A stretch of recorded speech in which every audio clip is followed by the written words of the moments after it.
Alright, let's break down this piece of public land in western North Dakota for pronghorn. This is classic antelope country, wide open prairie, badland-style terrain, and plenty of room for them to roam. We're looking at a landscape with a river running right through the middle, which is the key feature that dictates everything the pronghorn do. First, let's get oriented on the map. The river flows from west to east across the middle of the area, creating these long, shallow bends with exposed banks. To the north and south, you have higher elevation prairie. The lowest ground, naturally, follows the river and all the smaller drainages that feed into it. Now, where are they bedding? Most people think they'd be down in the bottoms, but that's not the case here. During the middle of the day, pronghorn bed up on the open benches above the river. Take a look at the broad, flat prairie north of those river bends. See how the elevation overlay shows those consistent green and yellow tones without any sharp drops. That's your spot. These benches give them a commanding view of the river corridor below, and they can catch any wind moving across the open ground. South of the river, it's a similar story.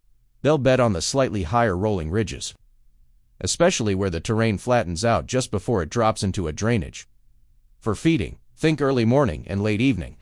They'll move closer to the river and the lower elevation ground. Pronghorn will feed along the edges of the river floodplain, hitting the gentle slopes just above the river bends where greener vegetation follows the moisture. They tend to travel parallel to the river while they feed, which keeps them visible and ready to move if needed. The river itself is the main water source. They won't just drink anywhere though. They access water at the shallow bends and inside corners, where the banks slope down gently instead of dropping off sharply. The most consistent time to catch them drinking is from mid-morning to early afternoon, especially when it's warm and dry. After getting a drink, they usually move straight back upslope to the nearest open bench to bed down for the afternoon. Their daily travel routes also run parallel to the river. They'll use the tops of the shallow ridges that run alongside it, using that elevation to maintain visibility while staying close to both food and water. Keep an eye out for travel lines where smaller drainages enter the main river, as these create subtle funnels, especially on the north side. The most reliable travel highways are where the river bends tightly.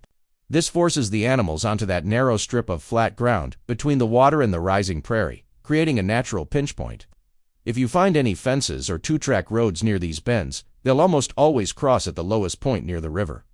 So how do you hunt this? Your best access route is the river corridor itself. Use the riverbanks and the shallow cuts feeding into it to stay below their line of sight, even when there's very little cover. Approaching from downwind along the river, then climbing slowly up onto a bench, is way more effective than trying to stalk across that open prairie. To recap, in the mornings and evenings, focus on the feeding slopes right next to the river.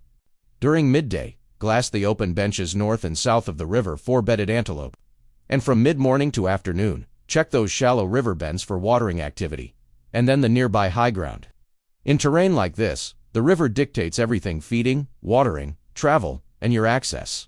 Once you understand how pronghorn use elevation in relation to water, these massive, wide-open landscapes become surprisingly predictable. Let me know what areas you want me to break down next in the comments. Thanks for watching.